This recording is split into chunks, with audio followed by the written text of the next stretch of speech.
Oh, my neighbor. Hello, Lucci and MJ.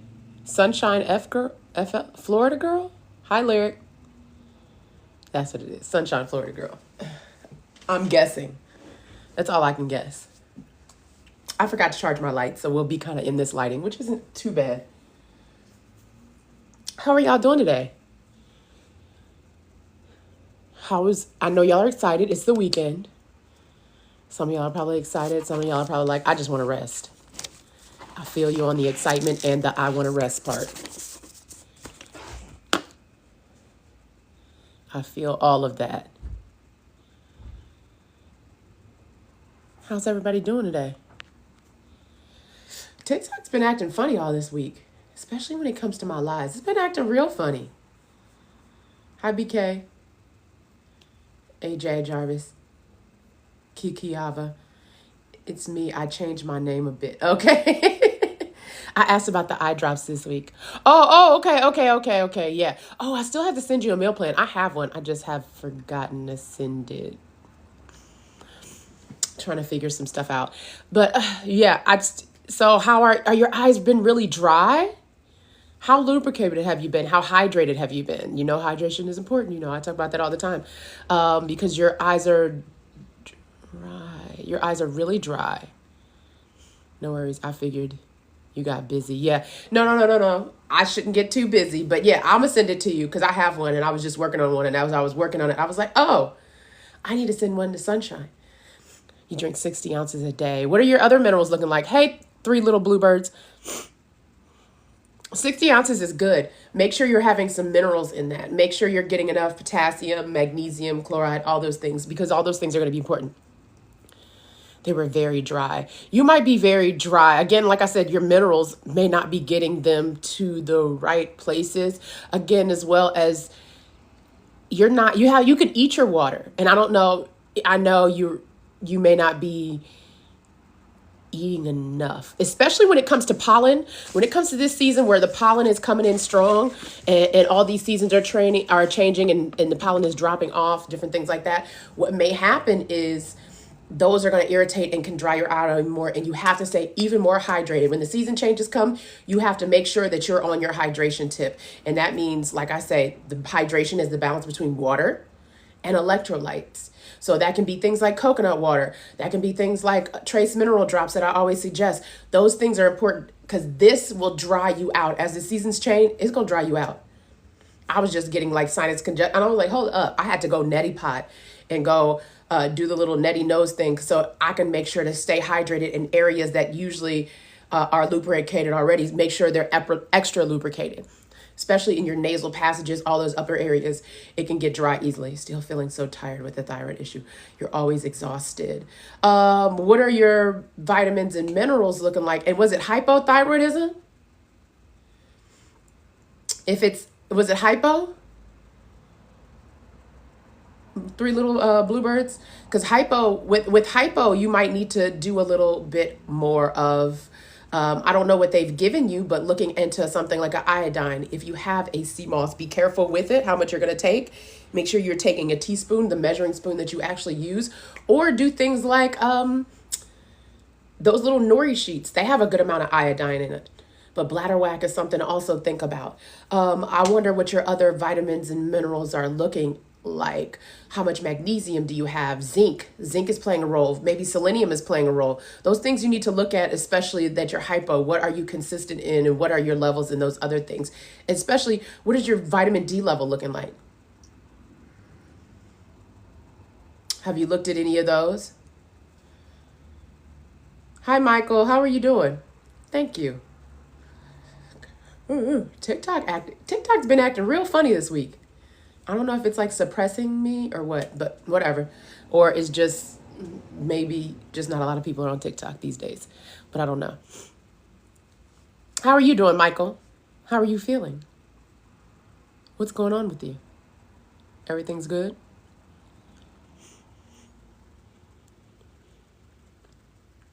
Everything's good? Okay, it's good. How about, did you get that berberine? Or did you start that berberine or anything else? If you're going to start that berberine, give it about 3 months. Give yourself about 3 months on that.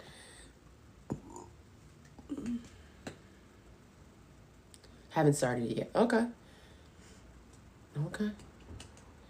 There's also another tea that I know. If you look up something, Scrub Angels, it's one of my mutuals. Nurse Cherie, she has something like a blood cleanser that also helps. But you have to take the blood cleanser and a berry tea to re-nourish yourself, to rehydrate yourself. Hi, Torsha. Oh, you got your flags in there this time with your Bahamian and American, Bahamian American. How you doing?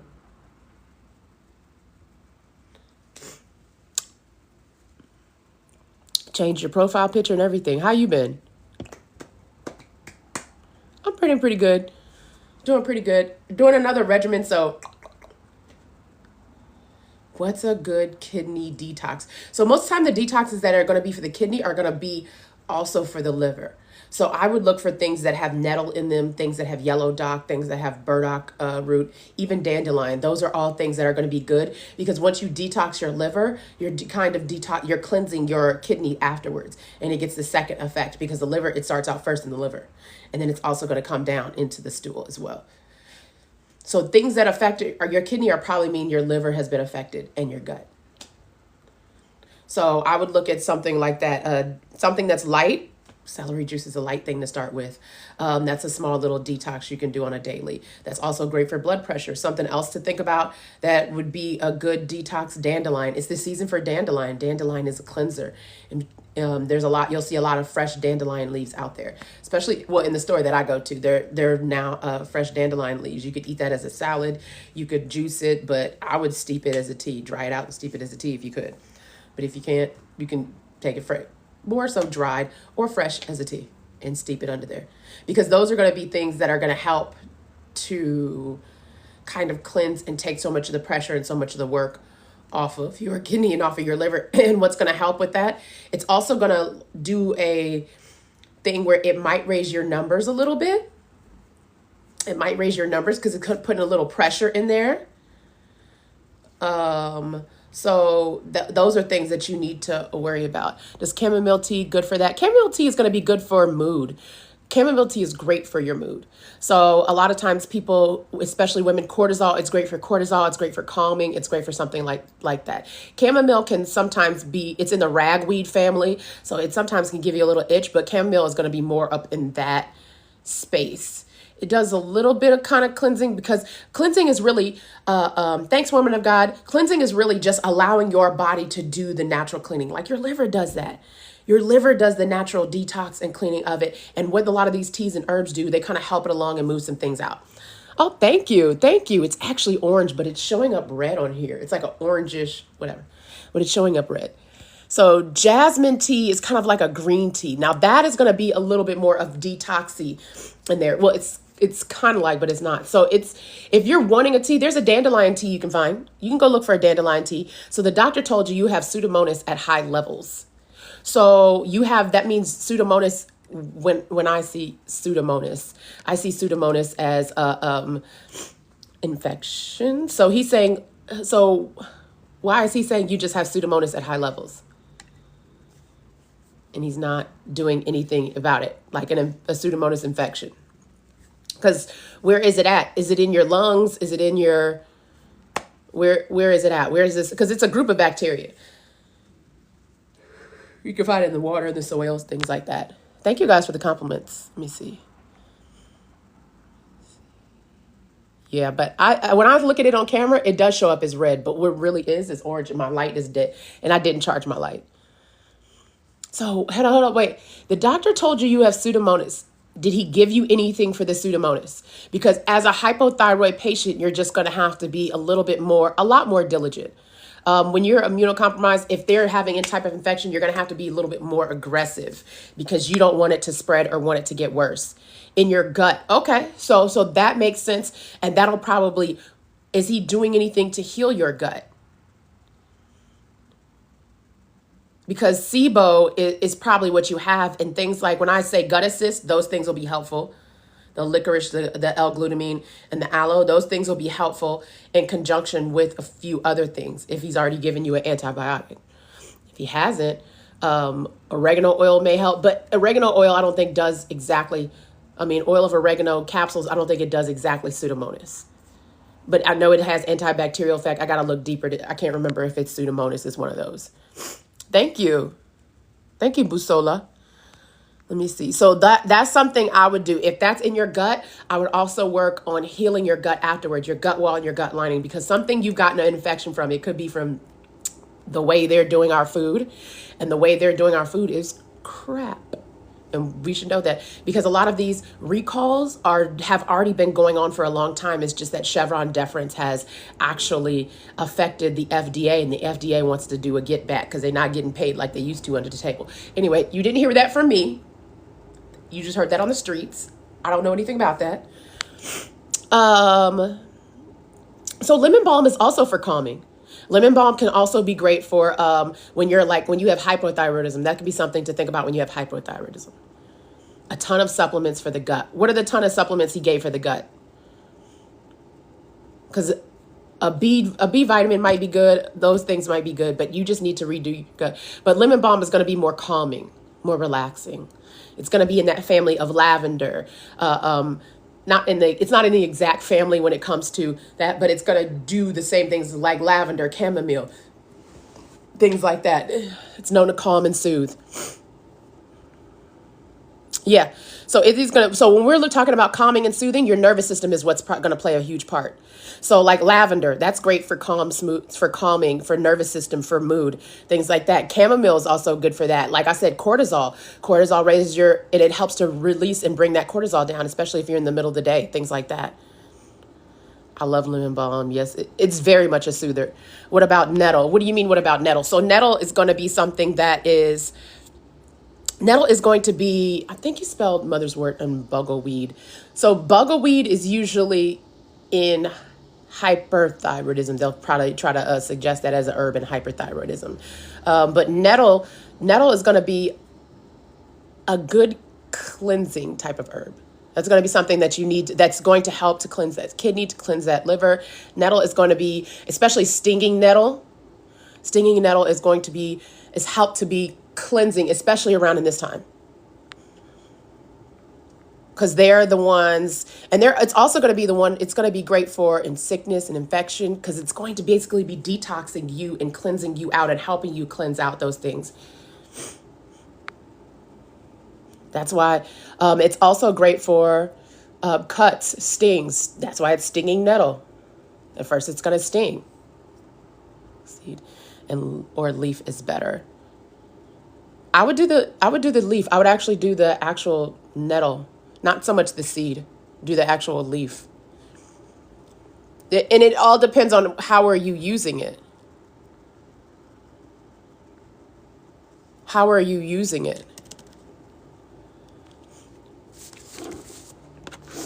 Because that's really going to be a bigger question of how are you using it. So motherwort and buggleweed are going to be like basically help with hyperthyroidism, that overactive thyroid. Acts like lemon balm. They're all in that family. It inhibits the effects of like TSH. I get a tea for stinging nettle, especially right now. It's hard to find stinging nettle in the grocery stores. Yes, it is. Most just say nettle. So what I would find it in is you can find things like mountain rose herbs. You remember I got my list, and my list has herbs as well as supplement companies. I got to re-put it out again. Things like that. But motherwort also has anti-thyroid effects. So to decrease that thyroid secretion, and IgG antibodies for buggleweed. So that's where buggleweed lands in for you. What is it? Where was it? Jessie Marie. That's where it lands in for you. You've heard about, okay, where did I say? What about the lungwort plant? Just what you said it was for, lungwort for your lungs. So in the way it's going to act is basically what they call gardener's purse. Look, I don't know all the herbs, y'all. I'm still working on the herb part. So it's going to be gardener's purse, and it's going to be more of an autumn. So around this time,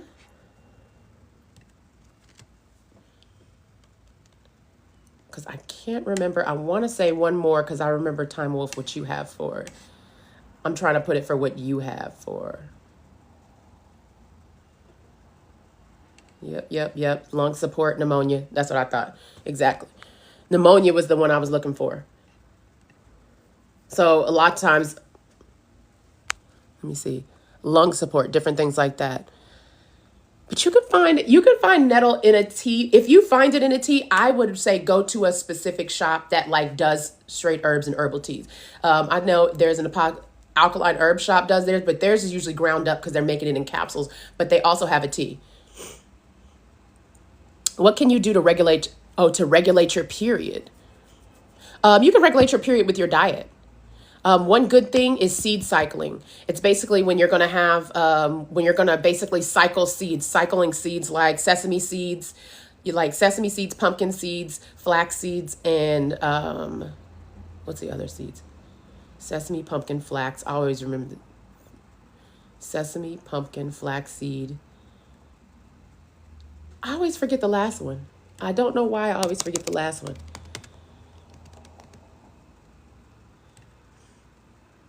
I always forget the last one. Dang it. Sesame, pumpkin, flax, sunflower. It's not chia seeds, it's sunflower seed. There you go, butterfly. Sunflower seed. So you can find sunflower butter, different things like that. Those are going to help you. And those will help to regulate your period because protein is going to be important. Omega-3s are going to be important. And it also depends on what are you trying to regulate because even myodicaro-inositol, which is basically a version of vitamin B8, that's going to help to regulate your period, especially if you have PCOS. Making sure you have enough vitamin D, magnesium, those things are going to be necessary. Celery juice is also helpful because it's going to help detox. Hydrating. If you're making sure you're hydrated around your period, I know we think that's not, but your body holds on to water and it's really supposed to start excreting and getting rid of a lot of that water so that it can help to cleanse your uterus. So those things that you need to worry about, Cheryl. Foods that are also great, phytoestrogens are great because they're going to help with that, with all the foods and different things that are caught up in your liver. Those things can help. Making sure you don't have so much caffeine around the time of your month. Those things are things to think about. But if you want the easiest way, Cheryl Rodriguez, seed cycling is going to be easy for you. And it depends on where you're at. Seed cycling has been great for everybody, but it also depends on where are you at in your cycle that those issues are coming up. Are you perimenopause? Are you menopause? Are you postmenopausal? Or are you just a young girl and you're having issues because of what's going on in our environment? If you're getting chicken, I would reduce chicken. I would reduce meat. But if you're going to have it, like sometimes I have it around my period, try and get pasture or grass-fed and grass-finished. Look up regenerative farming. Regenerative farming is going to help you find lambs, cows, bison, all those things that are done in an ecological way, sustainable way, but it's also a healthy way in which the cows are grown, which is it could be cows, lambs, pigs, goats, it could be different things. The one down the street from me has lamb, pork, chicken, and beef. And those are helpful so that they have a better life, which means the hormones that are released are not and they're not stuffed full of hormones, period. The past week, you've been waking up at 4 a.m. I don't know. I can't seem to go back to sleep. What helps? So a few things can help. And it also depends on, there's so much that goes into why you're waking up. Because you have hyperactive, right? You have hyperthyroidism, correct? Jessie Marie?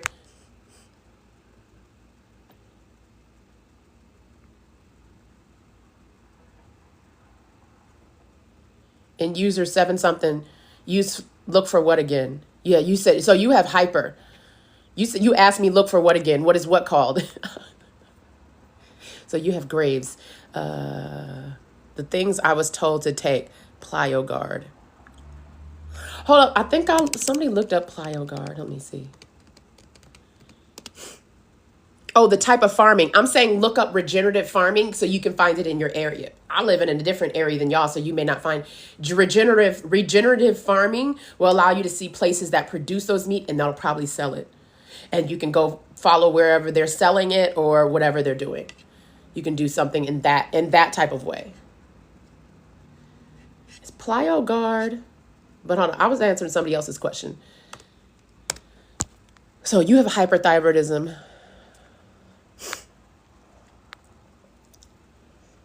So I don't know about getting back to sleep, but staying asleep. I wonder what your magnesium levels are. So your cortisol is probably raised and you're probably in a hyper state at this moment. I would say it's a full moon. So sometimes that can also mess with the waves of our body and the energy and nervous system of our body. So what's going on? So lemon balm tea would be great for you to have on the, even if it's on the side of the bed, cold, warm, it doesn't matter. Something like that. Making sure that even melatonin or things like ashwagandha is going to be it's going to be somewhat of a, what is it? Not somewhat of a, it's an adaptogenic. So it can help you with calming down. Now, sometimes some people have issues with it. Something is not for everybody. Those are things you just have to remember and have to see. But lemon balm tea, having something like lemon balm, chamomile, those things beside you will be help you. Those things will help you. Let me see.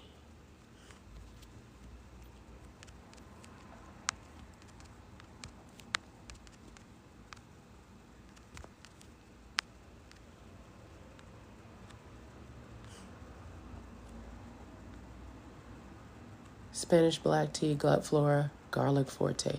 So hold up, wait. He gave you all of that?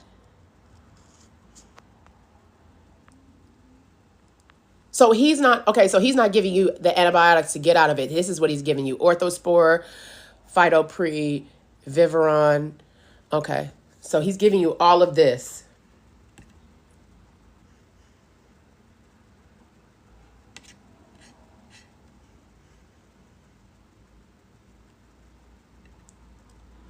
So, okay, so you have, so he's trying to say you have H. pylori, or he's treating the Pseudomonas like H. pylori.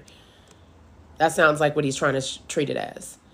Gut flora, let me see, garlic forte. I'm going to tell you this because this happens in a lot of hyper and hypothyroidism. And what may be best, I'm going to be real with you, is an antibiotic, because I just had another patient. She's hypothyroidism, but what the issue is she did this and she did it for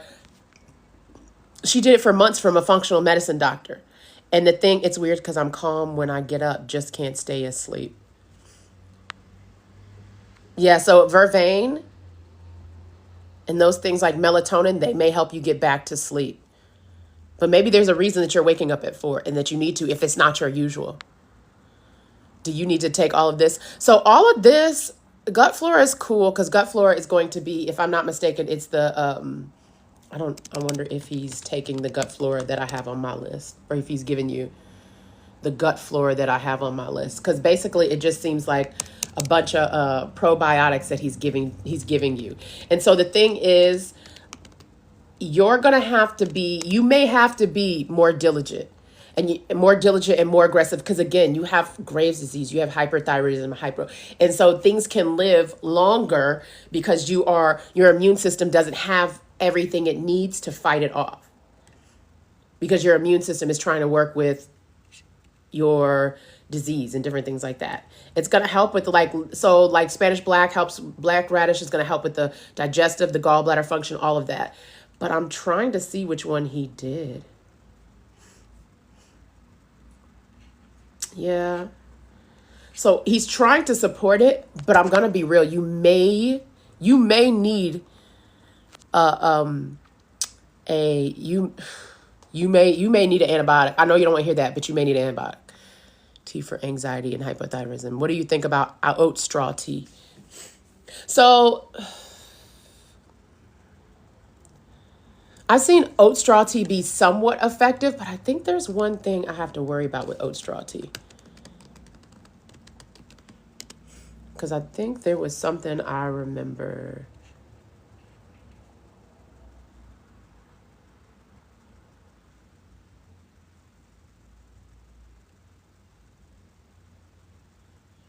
Because I don't think it's going to fully help you.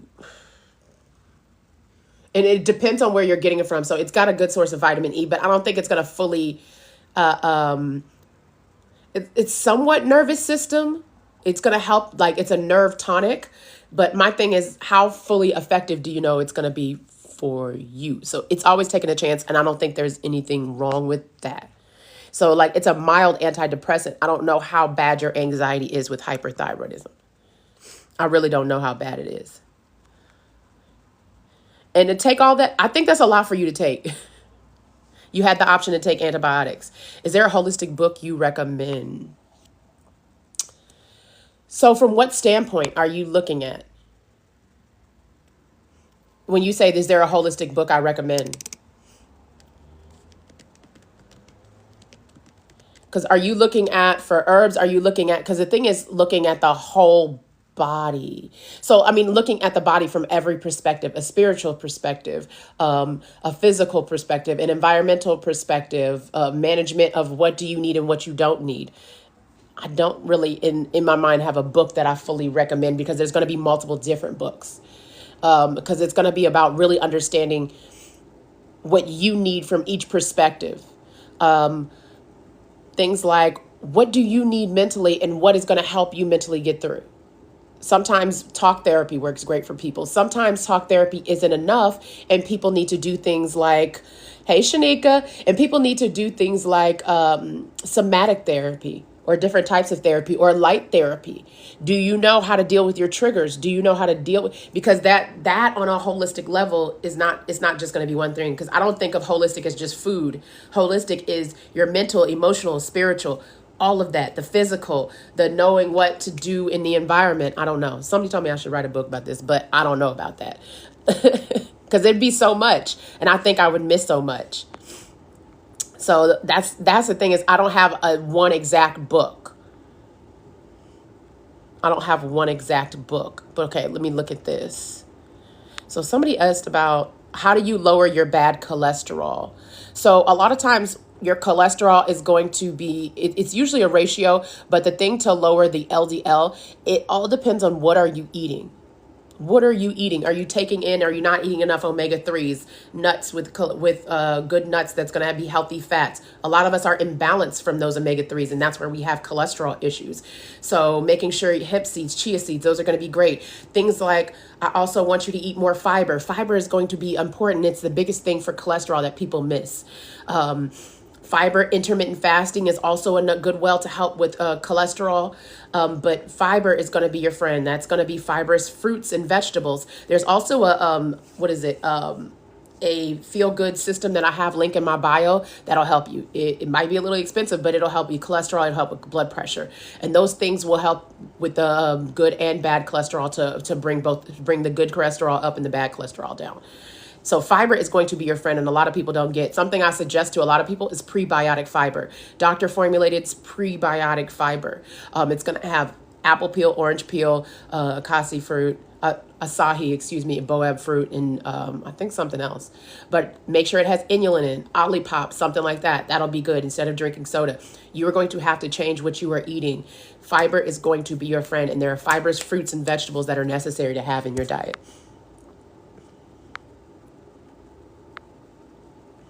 So if you had the option to take antibiotics, all those other things will probably be necessary. If you took the other option, because there's going to be a whole lot more to take to get rid of something like a Pseudomonas or H. pylori, to get rid of that. Now, might be faster if you take antibiotics and to like get you on a better. And the thing is, I'm going to tell you from a holistic perspective, it all depends on it. You're going to look at does your risk outweigh the benefits? That's kind of a question you have to ask. Does the risk outweigh the benefits? Sometimes for infection, I'm immunocompromised. I have to be. I've had a transplant. Sometimes for things like, Things like when we have like autoimmune or things, what they call it. The thing is that's going to be important is, what do I need to treat first? Because it could take you longer to treat something from a functional medicine perspective than to treat that and then get better and then keep treating the other things, because it can keep using the functional medicine doctor to get better in the other ways, because it will take you a little bit longer to get better. It's going to be a longer journey. It may be a harder journey, especially again, because when your immune system has been compromised or your immune system is not at its best and doesn't have enough vitamins and minerals, it's going to be hard. And your gut is where a lot of the vitamins and minerals, the absorption and all that is going to be taking place. And antibiotics can be harsh, yes. But you're going to have to take all that if it's not that. Especially if it's his regimen. And I didn't see if he had like any other herbs that have an antibiotic effect. I didn't see that much. So osteopenia, calcium is important with osteopenia. But do you have enough calcium? Sometimes you have enough calcium. Do you have enough vitamin D? What's also important, you know what you need to do? Go lift some weights. Resistance is going to be your friend. Resistance is going to be important. Resistance is going to be what is going to help with your bone density and help bring that bone resorption back to life so you can reduce those fractures. So go out and get some hand weights. Get some from Amazon, some cute little hand weights, 5 pounds or less. Go get those, put them on your arms. You can get a weighted vest for your chest. Walk out with that. Do things like that you won't have to worry about so much. You won't have to worry so much about the there it goes. You won't have to worry so much about taking so many meds, because usually that's what's important. Resistance is going to be important when it comes to osteoporosis, osteopenia, all those things, and you have low bone density. Those are things that are going to be so important. As you age, you should be lifting weights. You should be doing things that are resistance training, even if it's a band. Resistance training on a daily basis, walking around with a weight vest. That's going to help. Okay, let me go back. Can I link that prebiotic fiber? I don't have a link, but I'll write it in here. I don't know how to link anything in a live unless it's in the TikTok shop and they be acting funny, and I gotta they will cut you off in a quick second. Oh, I don't need a reply. I need to pin this. Oh, you're welcome. You're welcome. Let me see. Hold on. I missed somebody's up here.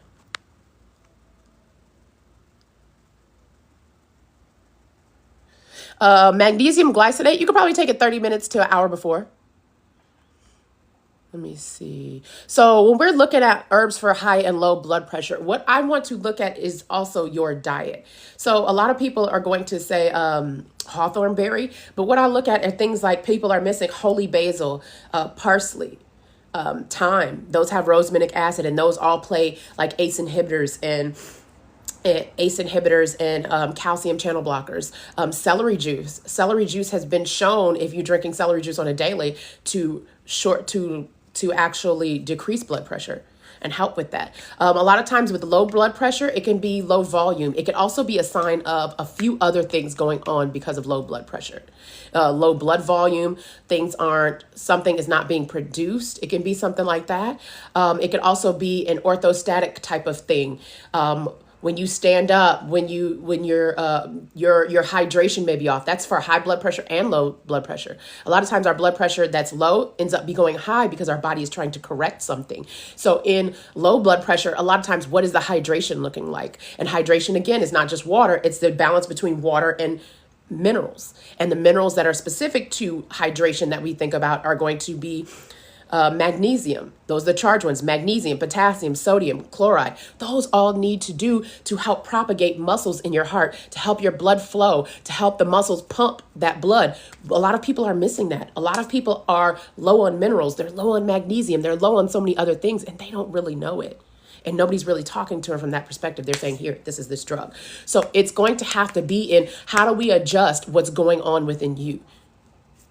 And it's so I don't just say, here's an herb, go take this, because there could be so many other levels that we can go to. You may just need hydration, and that will change your blood pressure you'll change your high blood pressure or even your low blood pressure. You may just need a different mineral. So it's not always like so black and white.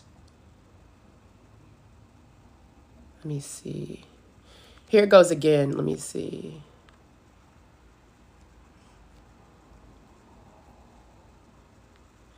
So I want to know, so bliss on repeat, there's also something that I say, it might be hydration. So trace minerals is something I always suggest. Trace minerals you see the amount of magnesium, potassium, sodium, and chloride in there. The thing that I want to, because you have bad acid reflux. So if you have bad acid reflux, celery juice is should mess with that. It should help. Also look at aloe. Aloe should help with your acid reflux. And it also might be because maybe you're not eating enough, or it could be when you eat things that are sometimes it depends, especially if you have bad acid reflux and you're on pantoprazole. Then when you start eating, it's just going to burst open in your stomach and it's going to start giving you acid reflux. So there's so many things of why acid reflux may be happening. And what I would suggest is try a little aloe. Try a little L-glutamine. Try a little something like slippery elm, something like that, little marshmallow root. Those things that'll help slide through. You were eating bananas every day and was still deficient in potassium. So bliss on repeat, I wonder what your absorption of potassium is. Cantaloupe, melons, they have great amounts of potassium. A lot of foods have a great amount of potassium. Potatoes, those all have great amount of potassium. So what is your absorption looking like? What is your gut looking like? That could be something as the reason why you're deficient. It could be a medication you're on that's depleting that. It could be something like that. And you may have to take a twice of a dose. Like me, I have to take double and triple of doses of certain things because I'm depleted, because I have to be on prednisone for the rest of my life. I'm supposed to be going back to this question and I can't really. So a vestibular migraine, I got to remember this. It's been a while. I don't always get, because I'm trying to remember.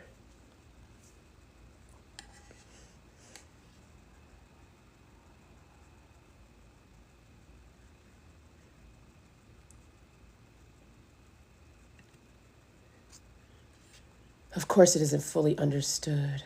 Symptoms such as vertigo. I want to know how your hydration is, because a lot of times with vertigo and with balance, hydration plays a true part, even inner ear work. Nausea, vomiting, smell of light, noise. Yeah. Your inner ear disorder. Thought so.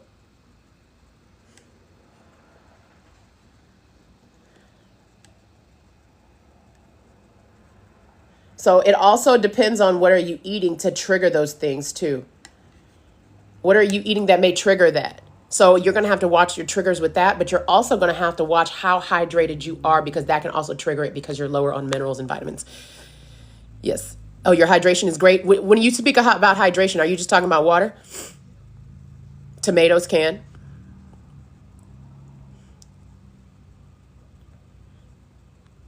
So let me see. How do I take the aloe for acid reflux? So there, you can go get the plant. If you go get the plant, if you go get an aloe leaf, you're going to have to soak it. You're going to have to cut off the bottom and soak it for a good 30 minutes before you get the aloe that's blended up. Or you can find the aloe juice. Sometimes I like those. Sometimes people don't. I don't know how I feel about their extraction. It all depends. But you can find aloe and put a little aloe in some like coconut water, and there you go. That should help you get it down. You take electrolytes? Okay. Because I also want to know what foods are you... Because I really want to know, you said tomatoes. Tomatoes might have been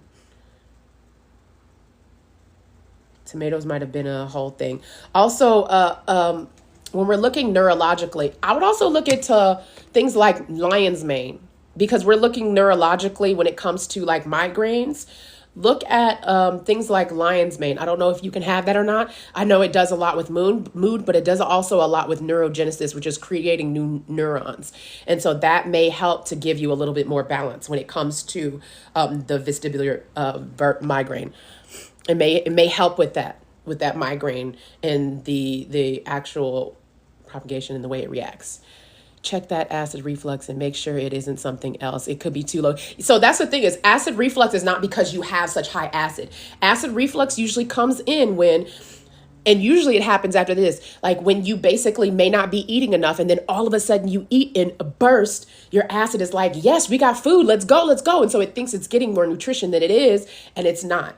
And it's ready to do all this work. Low acid is a big part of acid reflux. That's what an acid reflux can look like. So aloe also helps to do that. You want to balance it out. Prebiotic fiber is going to help you balance out that acid too. And you need to that's why a lot of times they're telling you to eat smaller meals, because your body is reacting to so much, because it probably doesn't have also enough of the probiotics, the probiotic bacteria that your gut needs. And a lot of times that's what it's coming from and looks like.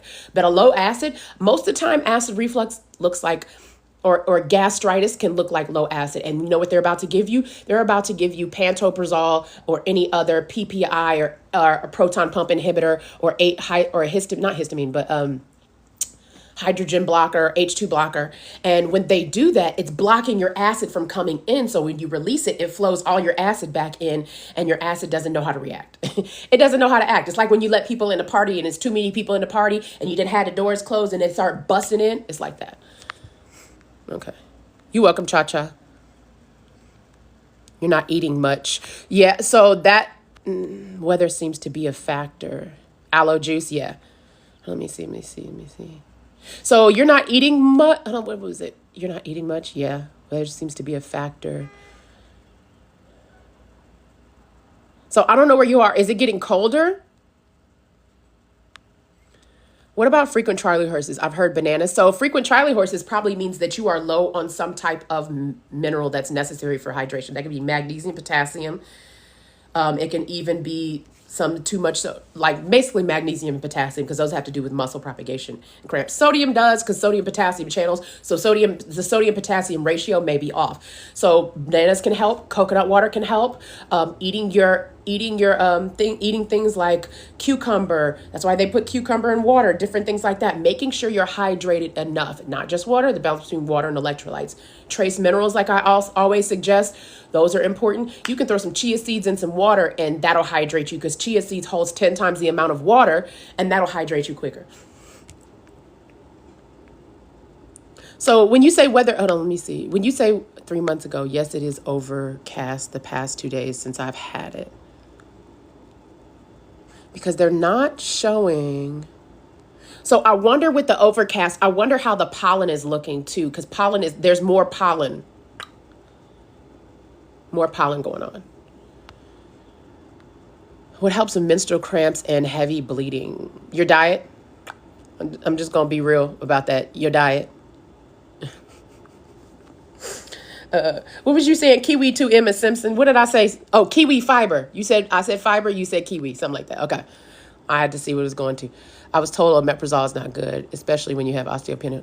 Omeprazole is horrible. Pantoprazole, first and foremost, you should only be on any of those things for 2 weeks. But they always put people on there. They'll be on there for months and months and months and a year. And it should be 2 weeks. Then we reevaluate to see how it's reacting with your meds, because it's just depleting everything, and it stops the absorption of a lot of other things. Okay, so what about low iron, Latasha 710 Johnson? So it all depends. Low iron is not a one thing. It's not a one-off, and I can tell you take, a low iron. So things that I like spirulina. That is going to give you an all-around amount that might help you, because you may be short on some nutrients. I don't know exactly what's happening, because low iron can be from a lot of different things. Maybe there's something in your gut. You're not absorbing something right. Maybe there is a block of the absorption because your gut may be poor. It could be something like that. It could be genetic. It could be so many things. So things to look at. There's called Nutrex Hawaiian. That's a spirulina. It's going to have a good amount of iron, B vitamins in it, vitamin A, different things like that. Those are going to help all around and give you that iron, along with a whole bunch of other nutrients to help absorb it and help your body. Moringa will also, but be careful if you're taking certain type of meds that suppress your immune system. That might also play a part in making a moringa might work against that. How about I say that? So when you talk about menstrual cramps, like I said for somebody else, seed cycling is going to be important. Making sure that you're eating plenty of vegetables. I have a phytoestrogens list. And a lot of times what happens, menstrual cramps and also heavy bleeding and different things, is sugar is going to make you bleed heavier. Alcohol, different things that are kind of, I'm not going to say irritants, but are kind of an overdue that we do in the society is going to be things that work against you when it comes to menstrual cramps. So I would say hydrated. Those cramps are going to get higher the less you're hydrated, which means that electrolyte balance and that water balance. But also we're going to look at things like certain proteins, but we're going to do it with seeds. Look up seed cycling, SEED cycling. I just talked about this, and watch me forget the seeds. It's going to be sesame seeds, flax seeds, pumpkin seeds, and sunflower seeds. was about to forget it. I was about to forget it.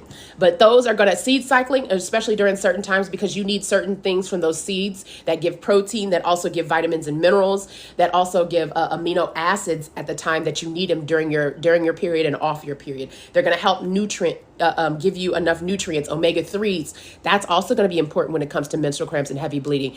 Reducing the sugar. There's something else. Watching your dairy, because dairy is another form of sugar, lactose, those things like that. You want to do that. You had a gallbladder removal 3 months ago. Did I already say something about this? Yes, it is. Overcast. Yeah. Pollen is definitely making my allergies off the wall. So something I talk about when we talk about allergies, hydration is going to be important. So I use a neti pot because I saw it was happening here. Using a neti pot because you get a whole lot drier. When pollen comes in, it's just there to punch you in the face and dry you out. And the thing is, pollen is so bad because all we have is sperm trees. We only have male trees because they do not want us to have any fruit-bearing trees. So they're saying, forget about it. So instead of fruit-bearing trees, we just have a bunch of male tree sperm in our face. And so it's like 10 times of what it should be, because pollen is going to be regular in the season, but because we have our trees like that's where it's going to be messing up. And where you're getting so much pollen, so you're getting so much drier, and it's having so much more issues. So those are things that that I would stay hydrated. Neti pot. Neti pot is nothing but hydration in your nose. It's water and like sodium chloride, like a crystal. Shake that up, and it's going to hydrate your nose a little bit better. Stay hydrated. Stay hydrated. Coconut water will be your friend around this time. Things like that. I wouldn't do a detox quite yet. I would wait a little bit longer because this time is a season changing. So I wouldn't be trying to take so much nutrients out. You need more and more and more and more nutrients at this moment. You need a nutrient up. Let's see. I have erosive esophagitis with ulcers, and the doctor wants me to a PPI to heal. Because he wants to get rid of all your. So what they usually do, this is a thought process with the PPI. If I have a PPI, let's suppress everything. And that'll give your body time to do what it needs to do, which is cool. It's a basic thought process. But if your acid comes back, we're going to need that probiotic and prebiotic area. We're going to need those fibers and those little bacteria to be working. You're going to need L-glutamine. That's going to help with your esophagitis and your ulcers. Look, you can try Gut Assist. Gut Assist may work for you. It's aloe, it's licorice, and it's also L-glutamine. That's going to help repair that lining quicker. That's going to help repair a lot of those things. You can also use aloe. Like I said before, do your own aloe. Make sure to soak it 30 minutes before you try and use it. That means cut off the bottom to get the little green irritant out, because it will mess your gut up if you don't get that out. Things like that. That will help to heal it a lot quicker. Make sure you're having a prebiotic fiber. Like I said, doctor formulated prebiotic fiber and probiotics. Doing those together. You can eat them. Kimchi, different things like that. That'll help to keep your gut going. Omega-3s, which you'll find in chia seeds, things like that.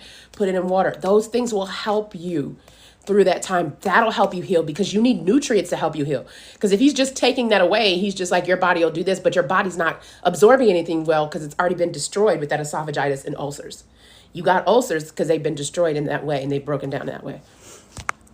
Okay, let me see.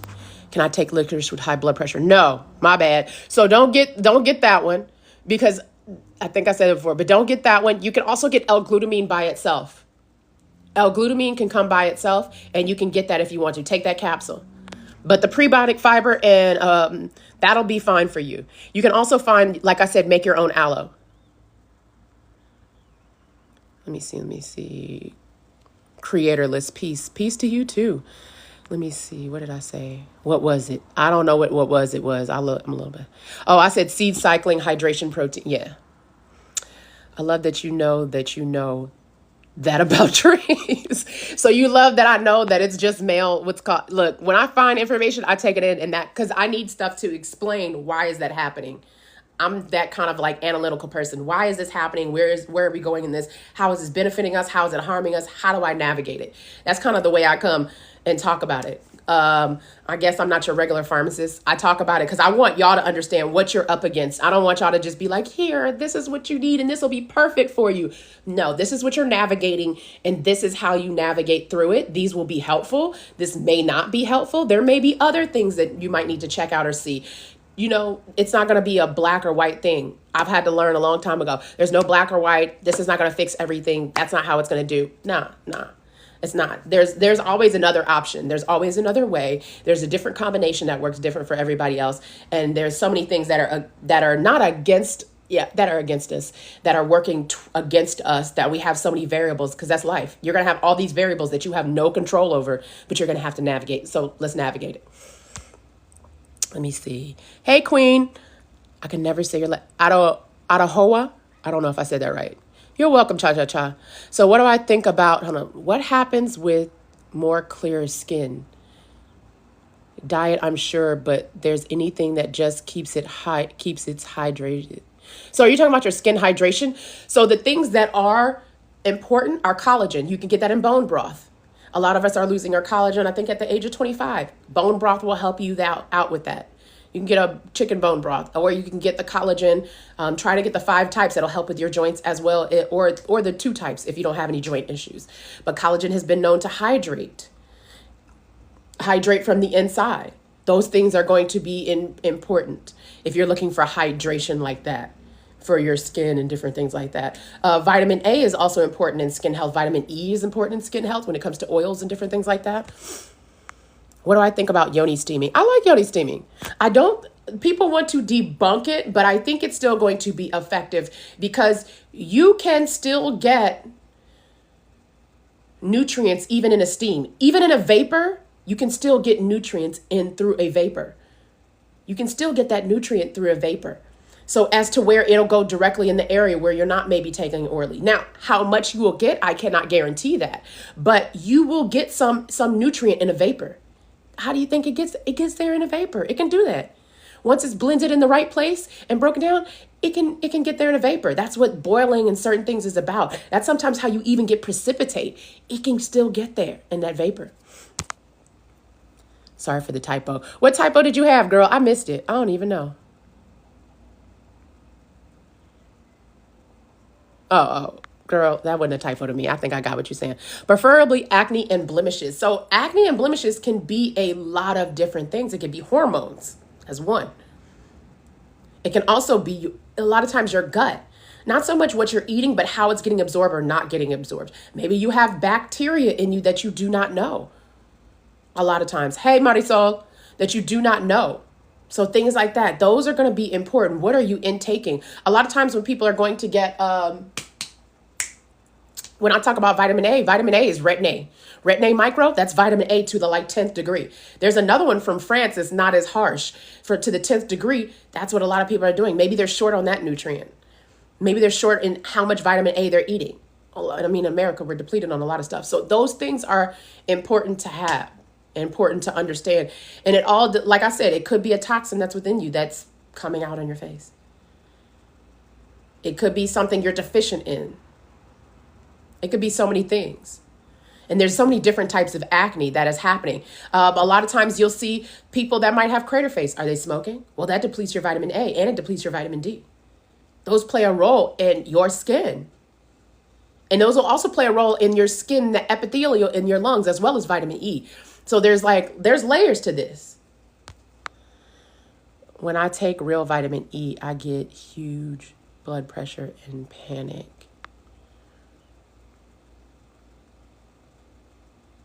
You get high blood pressure and you panic. So that can happen. And also depends on what product you're taking when you say you take real vitamin E. Are you talking about, because there was this one product called real vitamin E, wasn't it? I don't know if I'm wrong. I might be wrong. Because I know, vitamin E is usually broke down.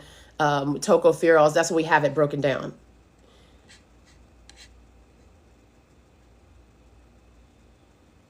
Like D-alpha tocopherol and R-alpha tocopherol. They break it down and that's what the issue is. And the thing is, it might be too much for you. It might be too much of an oil for you. And you may need to get more of another vitamin or mineral that's necessary. Because I'm not sure what else is going on with your blood pressure or what you're taking for your blood pressure. Because that can also play a part. How do you contact me privately? Hit my face. hit my face again when it pops up. It should go to my page, and it has a link in bio, and then click that, and you can do a one-on-one consultation.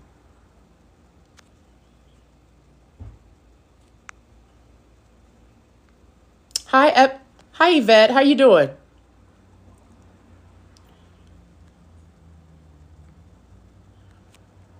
Okay. 200 milligrams of vitamin E is the dose. Why would that be? So the thing is, I don't know everything that you're taking, cha-cha-cha, and you about to list it too. So it could be what you're taking. It could be what you're short on, because sometimes vitamin E is going to need other nutrients in order for it to not affect your blood pressure. Maybe you're depleted in certain minerals and vitamins and certain things. And then also with the migraine, just because it's fat soluble and it's a fat soluble compound, and how you're digesting it, it could be an issue there. I'd have to see and look further along in your profile and ask you a few more questions to see exactly. So you bought herbs for a detox, 21 days. Any tips? Stay hydrated. Making sure, and when I say stay hydrated, you know what I mean when I say hydration. But also make sure you have supplements, Money Soul. Because I know you have diabetes. I need you to make sure, you got diabetes, right? Type 1. I need you to make sure you're eating. I need you to make sure you're eating enough things to give your body the nutrients that it needs. So if you have type 1, I need you to make sure you're having enough carbs, enough fats, and enough proteins, even in that detox.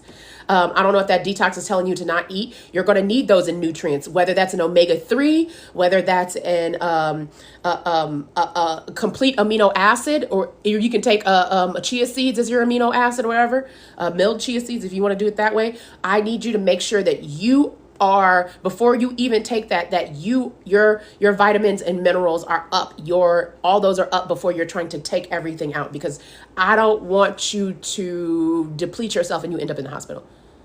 I mean, maybe it sounds harsh, but I don't want you to do that, because the thing is, we love these detoxes, but detoxes can be harsh if we do not have enough vitamins and minerals and our body isn't, what's the word, ramped up and ready to do that, because it's going to deplete you of a lot of vitamins and minerals, and you're especially going to need them, Mighty Soul, because you are a type 1. Is probiotics okay to take? Yes. It depends on what probiotic that you're taking. You don't take any meds, but you got high blood pressure, cha-cha-cha? I'm confused. So what is keeping your blood pressure down? Or are we just out of control, or are we doing it from a natural way? You said my skin is flawless, teach us thy ways. Let's see. So my skin isn't really flawless. I think it just might be this. So I like seed if you're going to get a probiotic right now. It might be a little bit expensive. I just saw it at Target, so it may not be too bad. Things like that. Those are things. So I'm going to say part of it is hereditary, but like I said, vitamin A, vitamin C, your hydration as well as what you're eating. I came from a family that you need to eat this, you got to eat that. Trust, I was a carb baby. I used to like bread and meat. My mom kicked me out of that real quick. You're not eating that. You're not eating this. So it had a lot to do with that. But I still have scars. I mean, I just got a little makeup on, so it's covered up. I still have scars on the bottom of my chin. I get acne, just like the rest of us. I get plenty of it. But a lot of this is probably genetic, but it's also the thing of, I give myself a lot of vitamins and minerals to make sure, because a lot of my meds deplete them. And so one of my meds depletes a lot of them. So I have to make sure I'm up on it. And that's just always something I've been up on, and to make sure that, I'm feeding my skin and feeding my body. That's not something that I've been regularly deficient in. And the thing is, you just may be deficient. Your body and my body are just two different things. And we come from two different homes and two different parents. And so that is going to play a huge part too, and the environment of what you have, what you may not be depleted of what maybe think, because sometimes that can even be hereditary, where it shows up where y'all have magnesium issues all throughout your family, or you have vitamin A issues all throughout your family, and you may need more vitamin A or take a supplement that other people aren't taking, because that's just all been all throughout your heritage, because that may be a spot that needs more work, because the environment they were in, your body has adapted to say, I need more of this, so you're going to have to give it to me, because I'm not getting it in the environment or in my food or wherever. And things I take.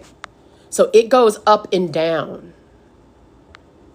Your postmenopause, you have to consult with. So I have a cha-cha-cha. I don't remember if I told you. I have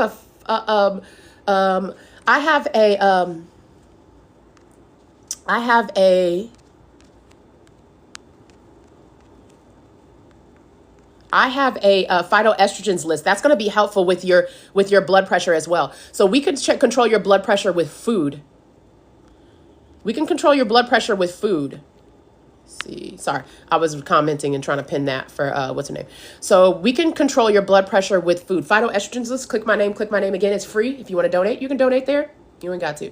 But basically, with that, it's going to help you with some of that postmenopausal. What will also help you is inositol, especially if you're still having issues of, I think, what were you just talking about? Girl, I just lost it. Your blood pressure that you're worried about. Because a lot of times what is happening, but the food is going to help you the most because you're going to need a little bit of those estrogens. You're welcome, Gabrielle. You're going to need a little bit of those estrogens, so get them in your food. You're going to get vitamins and minerals with it. It's going to help you clear out any excess estrogens you have in your liver. A lot of those will also give you progesterone.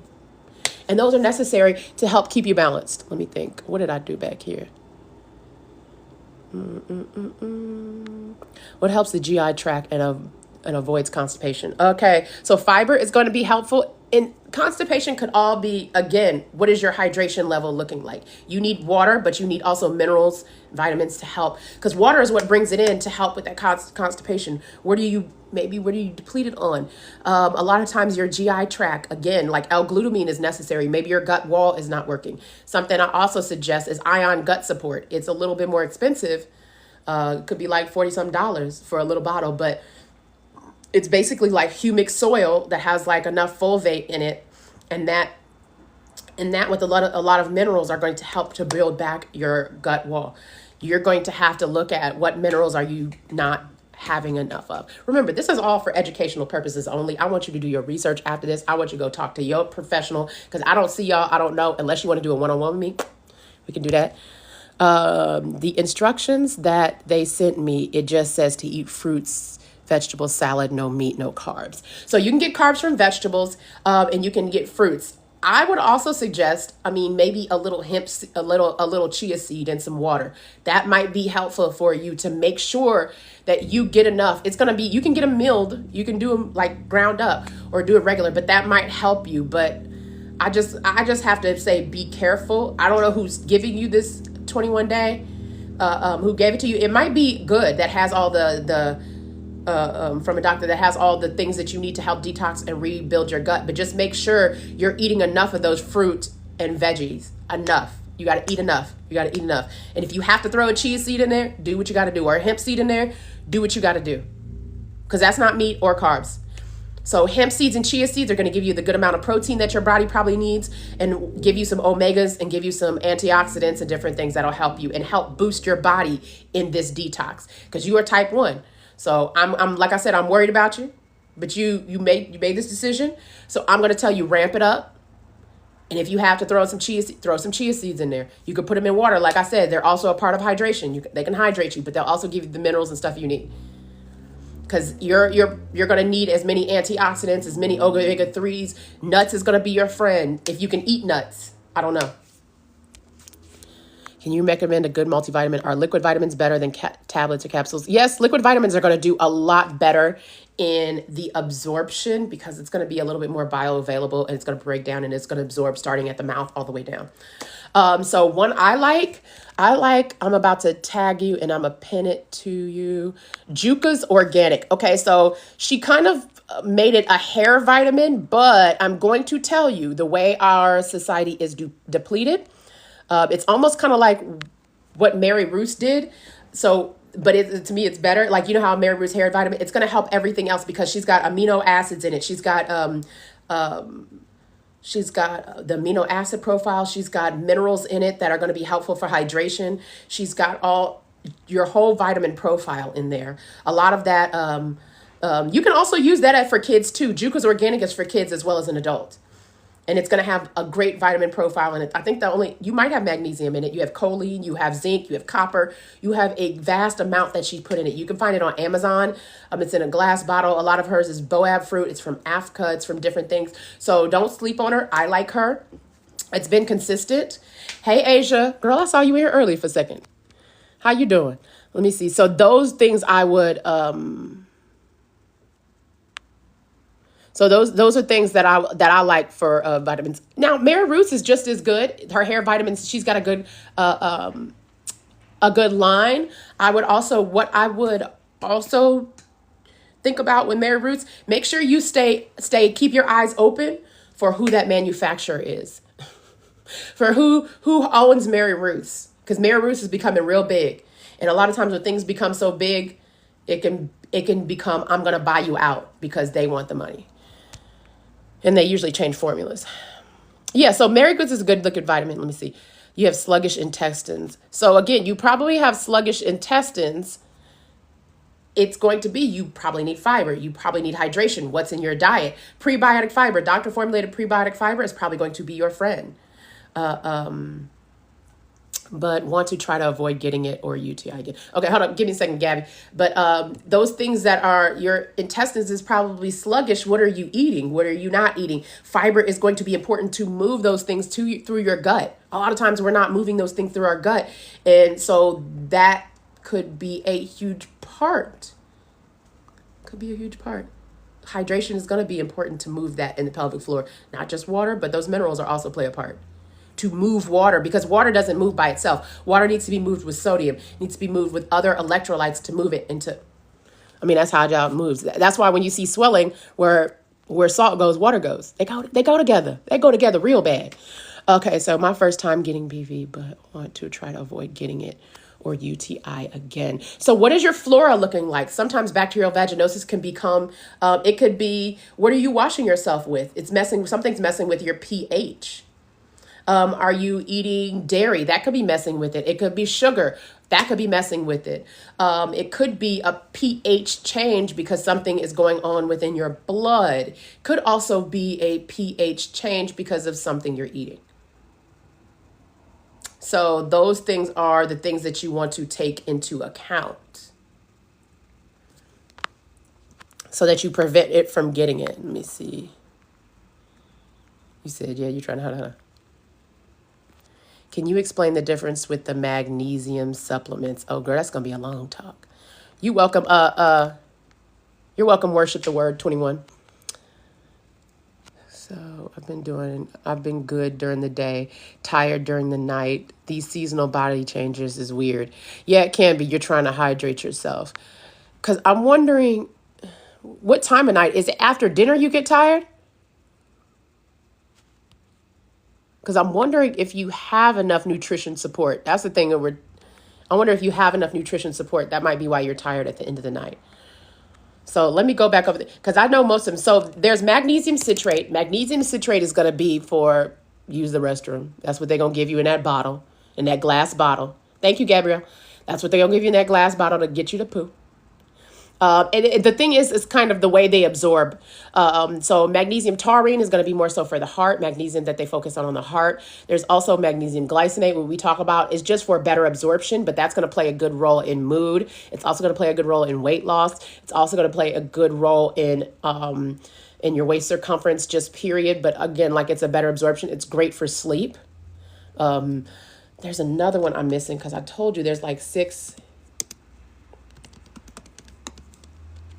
There's oxide. That one is for using the restroom too, for your gut, not so much for your gut, but for you to stay regular. There's one. So there's a L-threonate, but L-threonate is more for mood and for your brain health. There's so many more, and I can't remember the other one, magnesium types. I think I'm missing one, but I can't remember which one I'm missing.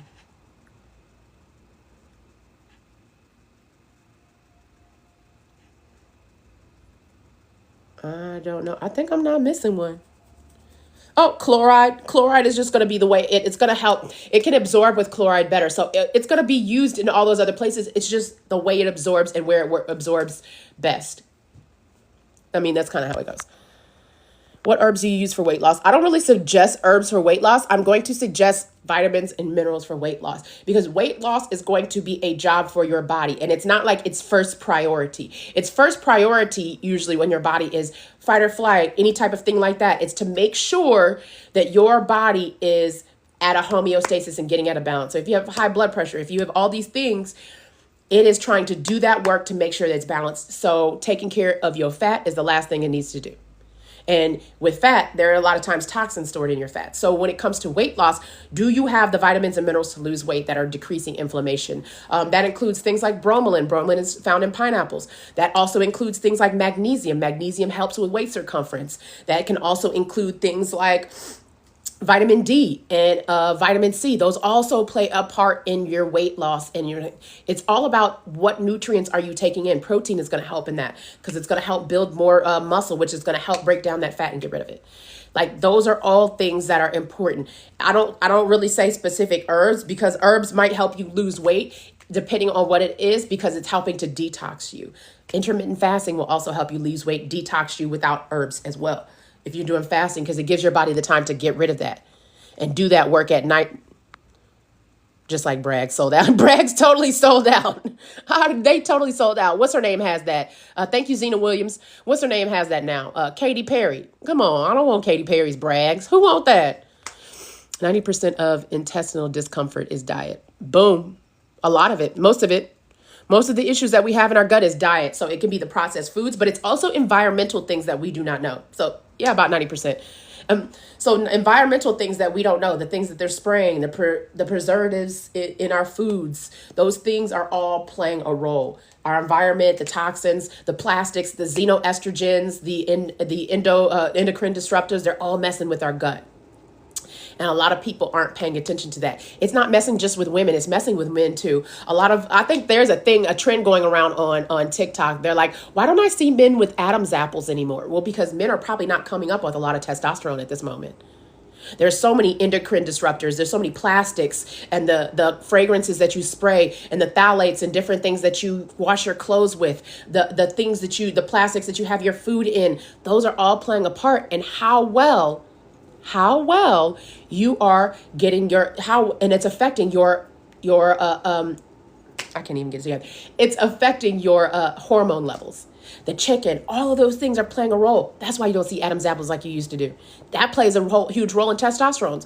Boobs are maybe even smaller. I can't talk. I got small boobs. I'm in the small boob family. Boobs are even smaller nowadays because hormones are not the same that they used to. Our bodies are different because of what's going on in our society. Let me see. Well, it's like a little bit before dinner. Then once I eat, I'm energized. So yeah, you're needing more nutrients and that's what you're not having and it's not sustaining you throughout the day. I don't know if a snack or something you need is necessary throughout the day because that's probably what's going to help you, Asia. You need something because you're not getting enough nutrients. Maybe a snack maybe help you. I don't know, a snack based in protein, peanut butter with celery, a peanut butter with an apple, nuts, a boiled egg, and some like chicken or fruit or something like that. I found the reason why I get tired is lack of hydration. That also plays a part. So it's nutrients because remember, hydration is magnesium, potassium. But so those things are important. So that's why I'm working on my hydration. I started adding salt water to my water. Okay, that's good. What type of salt are you adding? There are so many types. Thank you for explaining. You're welcome, Lex of Hearts. Malstay. Sunshine. What is Malstay? Something like that. Let me see. Yeah, stress plays a part in gut health. Yeah. But stress also plays, hey, Nay, I've been wondering where you at. Stress also plays a part where stress depletes you of vitamins and minerals. When you are stressed, your body is using those vitamins and minerals and it needs more food when you're stressed. That's why when you're stressed, you start eating more and you start wanting to crave more because your body needs nutrients because it's doing so much work. It's like, we got to do this. We got to help with the blood pressure. We got to help with your intestines, break this down, do this, because it's all out of control. I think I drew a picture of it. I drew a picture of it some time ago. Let me see. I'm going to have to do it this way. It's backwards, but maybe y'all can read it backwards. Probably not. So let me do it this way. Probably not. How many hours do you recommend we fast for? So women, 16 hours usually starts a great hour fast. So something I also have in here that helps you intermittent fast, it's called the Feel Great System. You can check out the link in my, it's in my whatever. And that'll help you fast easier because a lot of times with fasting, you still need nutrients, vitamins and minerals, and it's going to help you give those nutrients as well as help you give that fiber. And that will help you with cholesterol, with blood pressure, with weight. It'll also give you the energy to go throughout the day because fasting can wear your behind out. It can wear you out. And so those things are important to think about, especially when you're fasting. Thank you. I don't have high blood pressure. Girl, what was I saying? Hold on, let me see. What was I saying to you? Because it's showing up as user 214. You saying you don't have high blood pressure? Oh, because I was talking about weight loss. I was talking about weight loss, so I was just giving general examples and synopsises. I think that's what we were talking about. Yeah, you said herbs for weight loss. So that's why I said it, because those are all things. What helps with weight gain? Eating. You got to eat a lot. You're going to have to eat a lot. You're going to have to eat a lot. I bought a manual blood pressure and my blood pressure is still at 122. Okay, that's not bad. Maybe that's slow down on the ice cream. Or the chicken wings. That just may not be for you. I need you to throw in more vegetables in there, Nay. What type of fiber is in the feel-good system? I think it's a combination of like soluble and insoluble fibers. So it's going to be like a little bran and I think some fruit in there. I got to go back and see.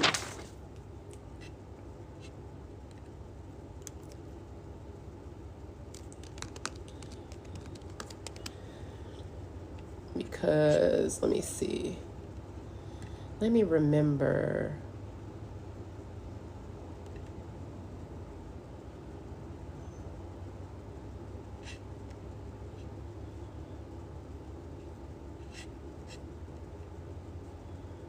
Nope, that's not it. That's not it.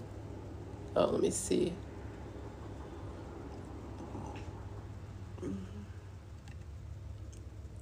Nope, that's not it either. Look at me. So let me see. What does it have in it? Last night you had fried pork chops, greens, and corn. Girl, that's why your blood pressure high. You keep doing that. Look, I'm gonna tell you. You keep doing that. You haven't ate any ice cream. Your pork chop. At least don't let your pork chop be fried. Let me see. I might have to log into this thing.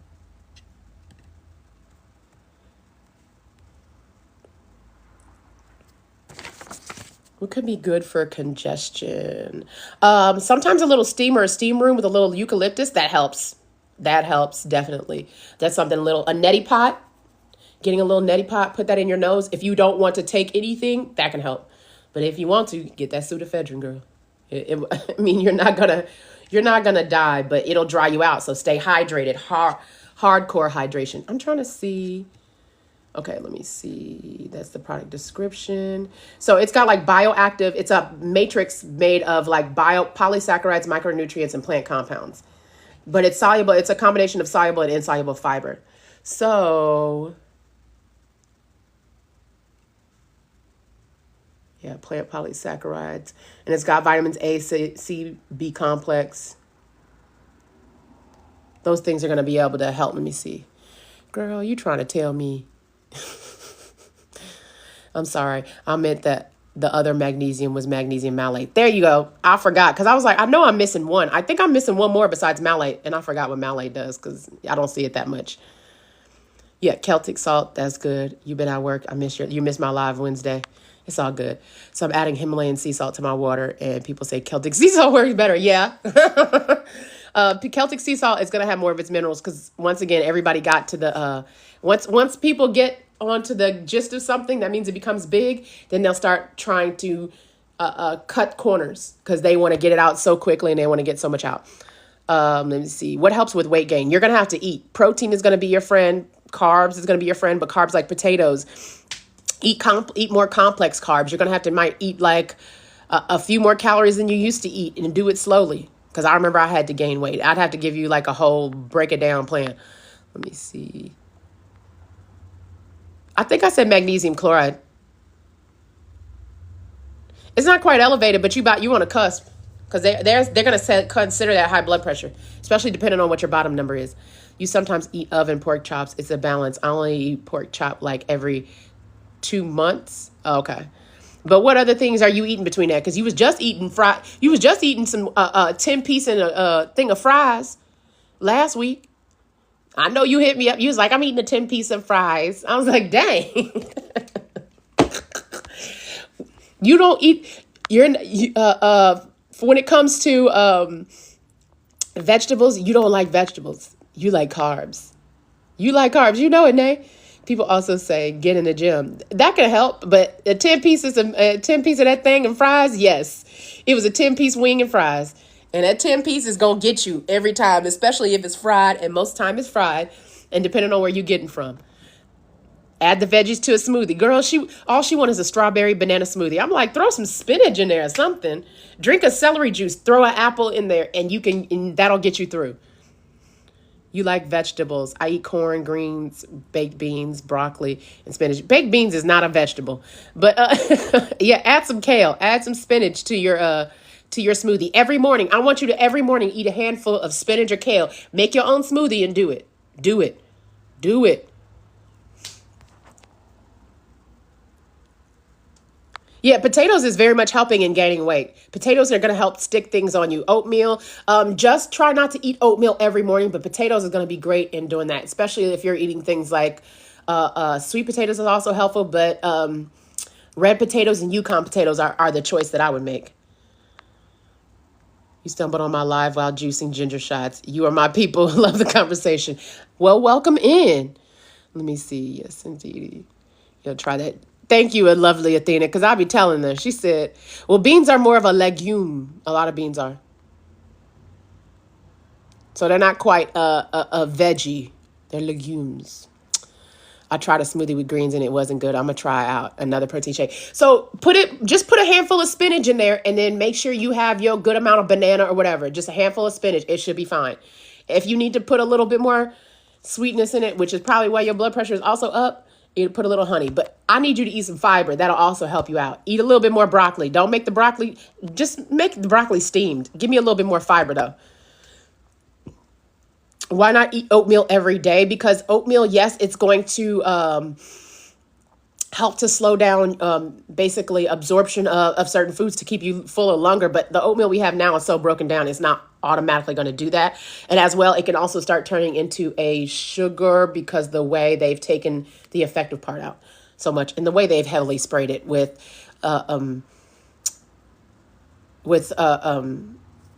why am I losing it? When they've heavily sprayed it. So when they've heavily sprayed it, that means it's going to change the structure of it because they've done it for so long. Would Celtic salt raise the blood pressure? It should not, because the thing about it, a lot of times what people don't know, especially if you're only having a little amount, it shouldn't, because it's Celtic salt is really mineral based. Who did it? I beat my own self, positive guy. I did my own makeup. But yeah, what can help with, so Celtic wouldn't always raise it, because the thing about it the misconception that they've said is that salt is the reason that people have high blood pressure, when really it's the salt potassium ratio is the people are having issues with blood pressure. That ratio has been off and people haven't really done the work in that, and so they're just giving you something to just control your blood pressure rather than deal with it. And a lot of people are, again, dehydrated, and it's going to have not just sodium in it. It has a lot of potassium and other minerals in it that are going to be helpful. Iodine, even those things are in it. The iodine isn't in the gray or the black Celtic salt, but it's in the other one. Yeah. And some people, all they need is a little bit, and that'll help give them more potassium than they had before. Sometimes that's all you need for your blood pressure. Yeah, pesticides. Girl, I don't know what it is. Would the spinach and kale cause kidney stones?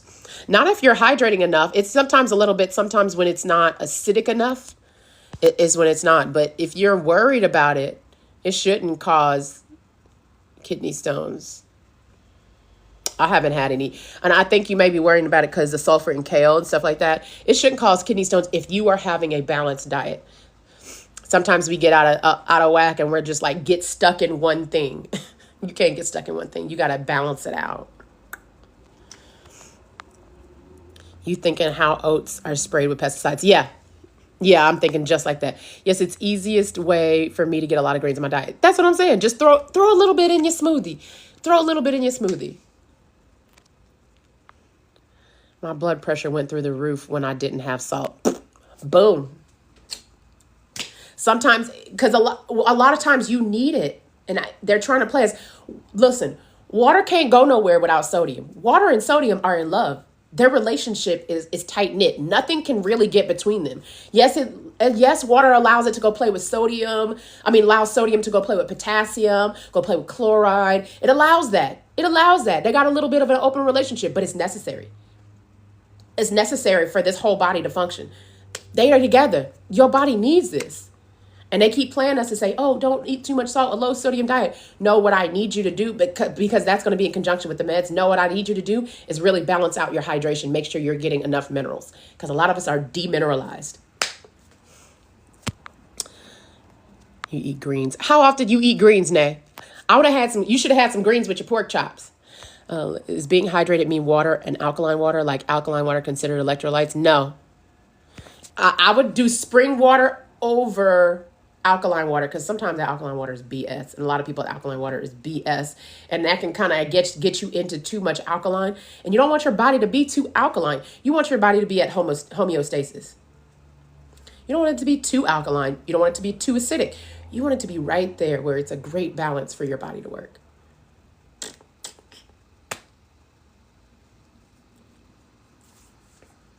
Yes, the oxalates, but that's if you overeat spinach and kale and you're not eating that's why I say balance is important, and you're not eating enough acidic foods to break those down, to break that down and to break down those things of getting stones.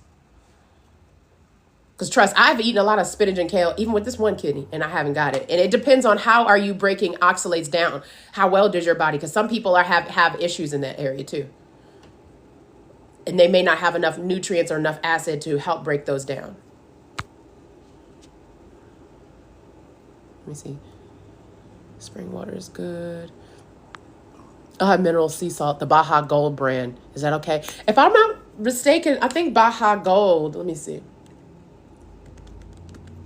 Baja Gold does theirs in like a specific, I'll take Baja Gold, because I think they specifically go and try and do theirs in like, I can't remember where it's at and where they like harvest it naturally. They don't do it here, but he does it from somewhere else, and I know it's more trace minerals in it, and he tells you, I think, the amount of trace minerals in it. From the Sea of Cortez, yeah. He does it outside of America. I'm okay with that. I don't hate America, but I know they playing us. Anyway, you eat vegetables in every meal. Literally, I have a meat and a vegetable. Girl, you just had corn and potatoes and a fried pork chop. Corn is not no real vegetable to me. It's not a green vegetable. I need a green vegetable. So distilled water is okay if that's what you have to have. If you do, I would put electrolytes in it. Alkaline water can help with GI issues. That means you may have a little acidosis, or your stomach may be a little too acidic, or maybe because you don't eat, acidity is probably an issue with you. So alkaline water may be helping you every once in a while, but I wouldn't make that your only water. That's all I'm saying. What is a good electrolyte? Like I said, I use trace minerals. You can use that Baja Gold sea salt. You can use coconut water if you just want to get straight to it. Coconut water. It usually comes from green young coconuts. You can also use Celtic salt, the gray and the black. The regular one has iodine in it, so you'll have to deal with that. How does it work for you? Because sometimes too much iodine is too much. And then the other ones don't have so much iodine in them, but they have all the other minerals that is needed. What is your morning routine? Breakfast, vitamins, workouts. So in the morning, I'm going to be real with y'all. My life has been looking, usually when I wake up in the morning, I wake up and I actually make that my study time and my Bible time with God. And then from there, I usually am drinking bone broth, and then I go work out. And then from that workout, I start to get into work. And I kind of been waking up late. Somebody got me on a different magnesium. So in that's when I don't, but I don't want to shorten my time with God, but I sometimes be sending 2 hours, and I may need to like work it in to do a better time. But yeah, that's what I do. Our morning routine, I wake up, I try to go spend time with God in prayer and in Bible study, and then I go and work out. And whether that workout may be Pilates, lifting weights, or just a walk, those are the things that I usually do. And the first thing I do is I have bone broth with collagen in it, and I also use this fermented miso paste. Basically, it's like a soy paste. It's great for my gut, and it's also great for me to get some estrogen in there. It's a part of my phytoestrogens list, and that's a way where I get the nutrition I need, and then I fast for a little while, and then I probably eat about 6. So this week has been a little bit harder. My body been a little bit under stress, so I've eaten in the middle of the day. I ate I think it was like a vegetable tray I made. And I basically ate that. And then for dinner, I made like a Mexican bowl with like black beans but I made it, the meat mixture was mushrooms and walnuts. I soaked the walnuts and made that. Basically ground it up. Did I read your comment? What comment did I miss? You said you eat meat and vegetables every meal, and I said corn ain't no real vegetable. But we gonna talk about something. What brand of bone broth do I drink? At this moment, Renata's balling on a serious budget. I use the organic one from Trader Joe's. I use that one. And sometimes I'll go to the one where that's like my Regenerative Farms meat market. Sometimes I'll go and get theirs because theirs is like not too bad either. It's a big thing for like $10, and I know where the bones come from and the regenerative bones, so I use theirs. You like Zico coconut water since harmless is costly, but it's good. Let me see. Bone broth. Now I'm pushing it. What do you mean I'm pushing it when I say bone broth? Why is that pushing it? Because that helps me get my collagen in, and then I put another scoop of collagen to help even more. Because see, the thing about me is, again, I had a transplant 16 years ago, and again, my joints are a little bit different because of what is depleted from me because of my prednisone. So I'm like fighting a different battle than a lot of people are, because I have to be on this for so long. And so in that battle, I have to make sure I am nutriented up double time because my med's depleted, and then it's also depleted from these sources. So I got to double up. Yes, collagen powder does help with gut health. It's going to help, again, it's going to have amino acids, and it's going to help with that gut lining and all the things. Can I get the lip details? So I knew somebody was going to ask this. Which collagen powder do you use? I use a Nature's Plus.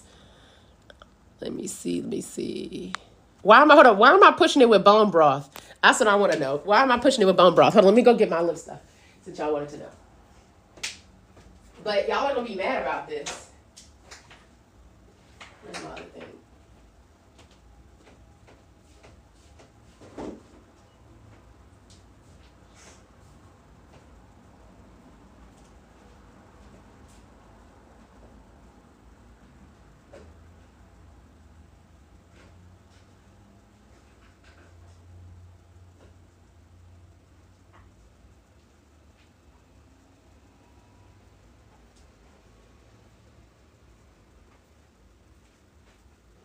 Okay, so this is the collagen I use. It's Nature's Plus.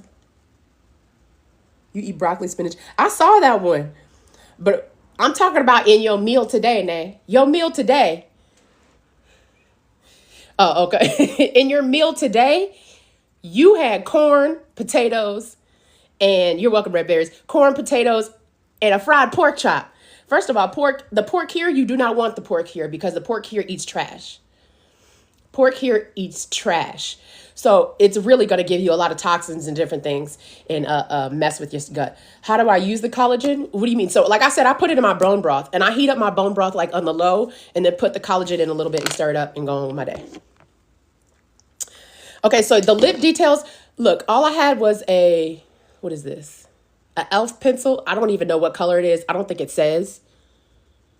Crayon contour. Yeah, it doesn't even say the color. I don't know why. And these are discontinued. That's why I don't want to tell the lip details. These were some Fenty lipsticks. Fenty Beauty lipsticks, but they're discontinued now. And I got them when they were discontinued. They were like, oh, we're discontinuing these. So they're on sale.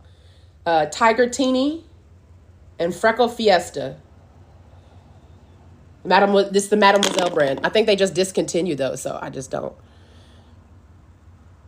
Let me see.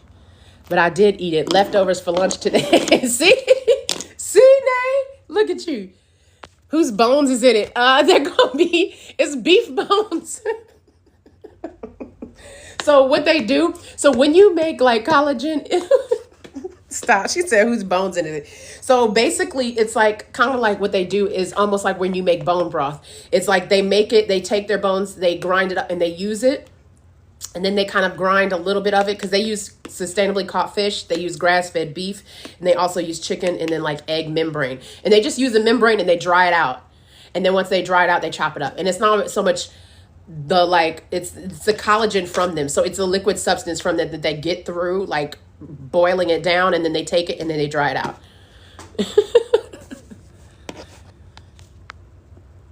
You thought it was too much protein? So I think one scoop is only 5 grams. Hold on, let me see. No, one scoop is 10 grams. Two scoops is 20.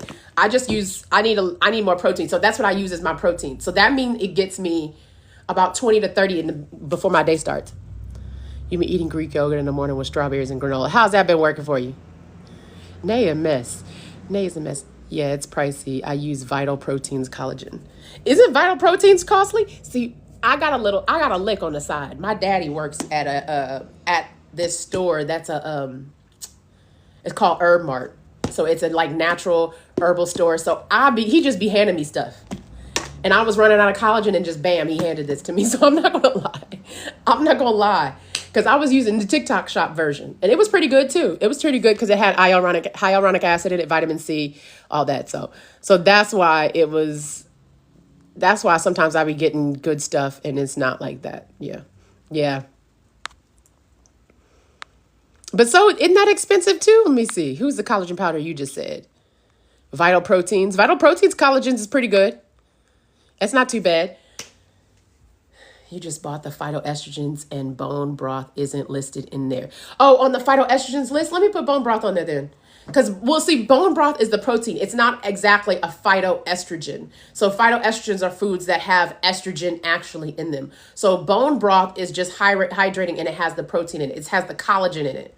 So it doesn't have so much of the estrogen specifically in it. It just has more of the collagen in it. I mean, not the collagen and different things. The collagen and the hydration from the bones and the protein. That's what it is. That's what bone broth is. So just write it on there. So it's not an exact phytoestrogen. It's just, I know it's good for when you're having, as a woman, because as we age, we are losing a lot of collagen. So it's not quite a phytoestrogen, but when you're using a lot of collagen, that's what you have. Can I use it in smoothies? Yeah. Put that thing in your smoothie. Drop that sucker in there. That can be your protein. If you don't want to do animal-free whey or whey protein or hemp protein, use collagen powder. Just the same way. Okay, you grab sub. Hold on, can it cause MCAS in people? I used to make my own bone broth a long time ago. Is there a vegetarian bone broth? There's going to be, I don't even know why they call it a vegetarian bone broth and what they would, no, you don't do fish either. You don't do fish either. Do you have a histamine response? So that all is going to depend. I haven't seen people. It depends on your bone broth and how you react to, because what you should do is just like, it should be the bones of an animal in there. If you can eat animal meat, it shouldn't be an issue. I haven't seen it to be.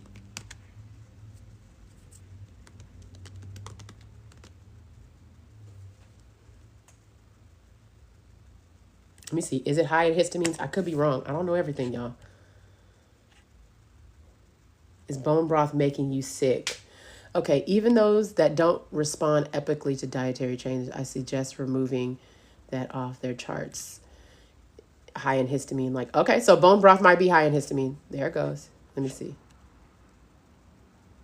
Let me see. This is from the Digestive Warrior. If you're very sensitive, that's what it's saying. Like from Natural Botanicals or any cell activation, I invite you to greatly consider the topic of histamines and mast cell activation. So these things are off the chart with 3 things that are off the charts high in histamines: bone broth, collagen, and probiotics. Okay.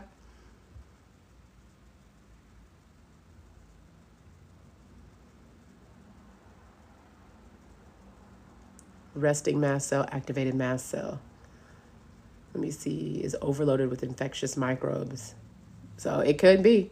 Let me see the depth of complexity. Looks like it is. So that might not be for it because it might be high in too many microbes for you. Let me see. And because a lot of times people with histamine issues are very, very sensitive. Okay, I don't need to know. Let me see. I'm going to go back to this. Some folks are ingesting these things in the name of healing and are on a very constant basis making no correlation with increased symptoms. I don't like to reference myself too much in blogs. I began making bone broth every week. I would let it simmer for 2 days. Little did I know the lengthy cooking time was only increasing the histamine content. Yeah. So it depends on how long it's been cooked is what's important. Because a lot of times if it's cooking and sitting out, how much bacteria or anything is getting into it, because that might be affecting you or messing with your histamine. So if you do have a histamine issue, and the thing about it, for you to get collagen, so you're trying to get collagen, Mel B, right? It's me B. You're trying to get more of collagen. So there's a vegetarian form of collagen, I think, not from eggs, but there's another one. I don't know if it's algae. I can't remember.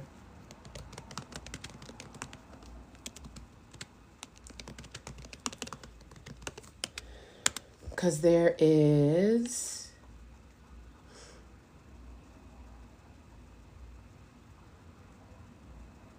Because there is some plant-based collagens. Who had one? Yeah, they're getting it from beans, oranges, red bell peppers, broccoli, different things like that. Tofu, that's going to be black beans, legumes, different things like that.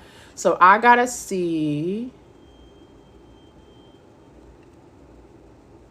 So Aura Organic, they have a vegan collagen. There it goes. Aura Organic, for you, it's me, B.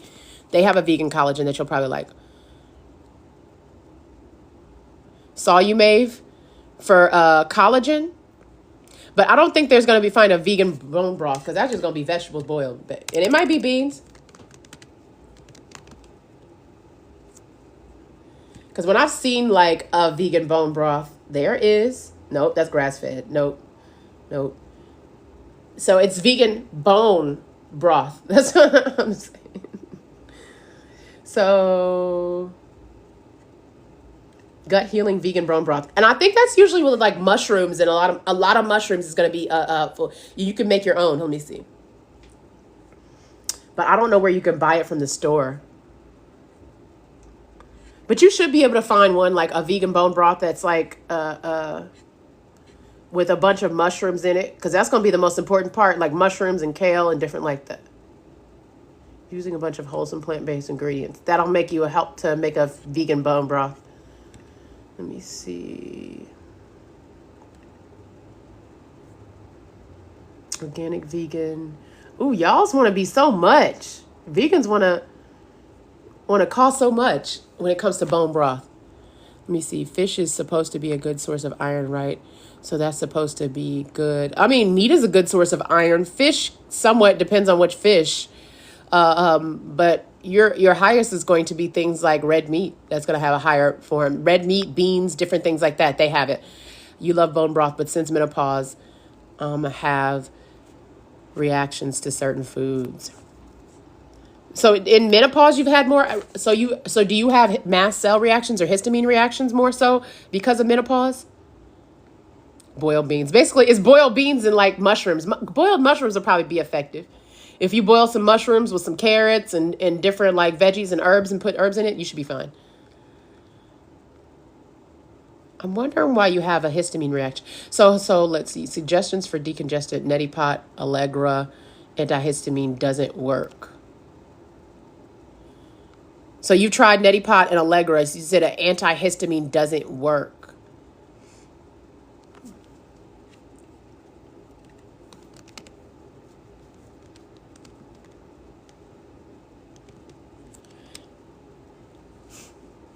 So have you done like steams with eucalyptus or steams with different things like that? And so when it comes to a decongestant, it would be something like pseudoephedrine, not so much an antihistamine, but it wouldn't be an antihistamine. It would be a Sudafed based pseudoephedrine that's going to ramp you up and try to dry you out.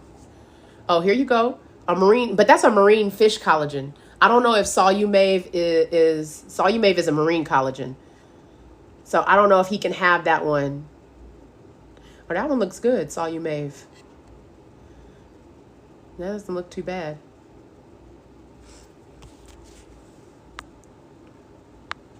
Because the thing is, you're going to have to clean it out. So you've done a neti pot, you've done Allegra. Antihistamine wasn't working. So, because I want to say...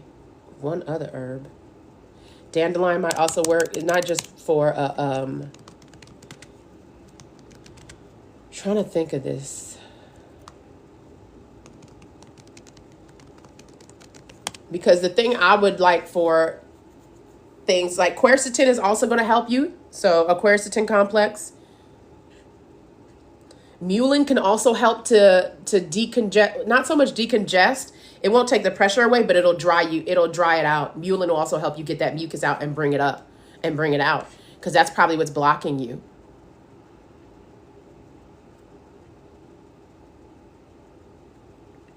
Because the mucus is probably what's happened. So thinking called, it's called, what is it called? Mighty lung, but you can also help with decongesting.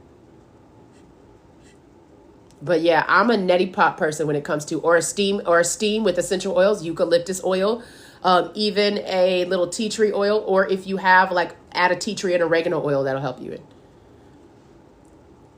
I would look at nettles too. Nettles will also help you.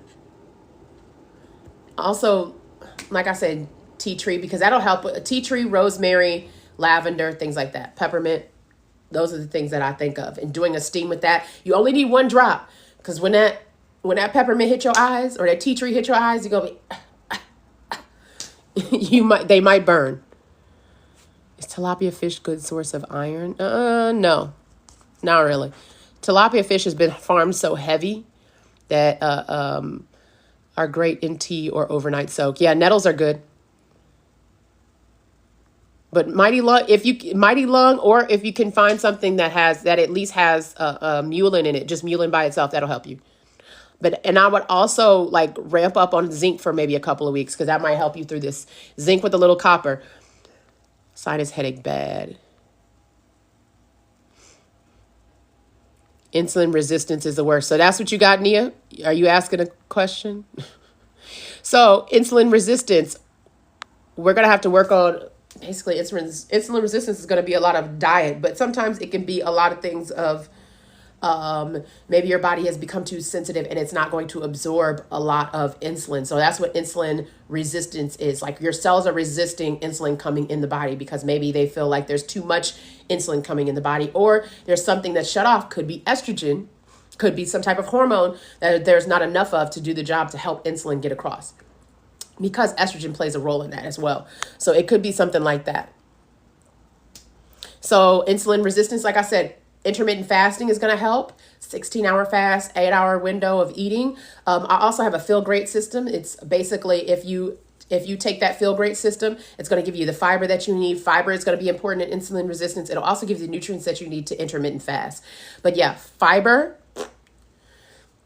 You have high insulin fasting postmenopausal. So yeah, cha-cha-cha, that's going to be for you. If you have high insulin, fasting will be your friend. Fasting will go down. It'll go down quicker, but you need to make sure you have enough nutrients as well. So whether, like I said, I do a bone broth, whether you do something like that, that'll help. What can help with people with H. pylori? So you're going to have a lot. It can be mastic gum can be helpful. There's so many different like herbal and natural remedies that you could do. There could be a oil of oregano. There could be a black, what was I just looking at? What was I just talking about?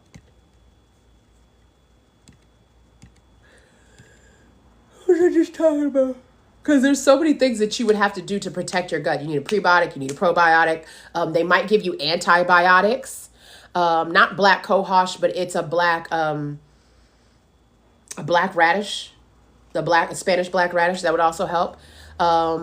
With some who has a sensitive stomach. So when you have so the thing is, you're having a sensitive stomach because H. pylori has taken over your stomach. You basically need to get rid of that. So you can use antibiotics, or you can use a natural herb or antibiotic or something that allows it to heal. If you have something else, sometimes I would suggest, what is your options? An antibiotic, that system will make it go quicker and get it out quicker. You take a probiotic. You would need prebiotic fiber, a probiotic. You would need L-glutamine in there. I would also look at some aloe to help like soothe your stomach, or some marshmallow root, or they might even put some, starts with an S. not marshmallow root. What's the other one? Slippery elm, different things like that. Those things are all going to help guard the stomach. Amino acids, you're going to need all of those, especially when it comes to H. pylori. And it depends. If you have a disease before, I would look at a functional medicine doctor to give you a whole regimen. You've been on multiple antibiotics and continue having positive H. pylori. Ooh. So I would also look at a system that would be with, let's see, that would have things like, because you're going to have to be on a lot of herbs, and that's the thing that you may not like. And I don't know, what do you mean? I'm going to tell you this. L-glutamine might be something that might be helpful to take if you do any other H. pylori regimen, because a lot of H. pylori is showing up very resistant nowadays. It's showing up very resistant because of the overuse somewhat of antibiotics and the rush to use it. And we're just flushing people's systems out. So a lot of times H. pylori is coming up resistant. So oil of oregano has been helpful. Mastic gum is also not something that's necessary. I would also protect your gut. Probiotics, prebiotic fiber. L-glutamine is also something that you want to think about. L-glutamine would also be something that you want to do to help build back your gut. Something I would also check out is, because what may be happening is you may not be able to, yes, you don't have the vitamins. I don't know if B vitamins or a B complex, that's also going to be necessary. I would also look into something called ion gut support. That'll also give you a bunch of vitamins and minerals, mainly minerals, to refeed your gut and help with your gut lining, because that may be making it hard for your body to heal from H. pylori. If your gut is not on point, if your gut is not healed, it's like your gut has to do so much work already and it doesn't have the nutrients that needs to go in to fight this. So those are things that I would look into, because I would look into a more natural regimen. We could do a one-on-one if you want. We could do something like that for gut health, because there's going to be a lot more when it comes to that. Even like things that I would look at, if bone broth isn't for you, I would also look at chia seeds, those things like that. You need an omega in there. You need a magnesium in there. I would do a B complex, a B12 B complex. Make sure you have enough vitamin D. Make sure you have enough zinc and copper, things like that. You're going to need all of them. Vitamin A, K, E, all of that. So it's 7 o'clock, guys. I'm out. I'll see y'all Monday of next week. I might pop in tomorrow. Well, somebody else is having a live, so I might pop into their live. So you may see me on live. You're welcome, B. Williams. I thank you guys for all your time, for your love, for spending your time with me. You know I love you guys. God, thank you. Thank you for the blessings. And God bless you too, Red Berries. You guys have a wonderful evening. Love you.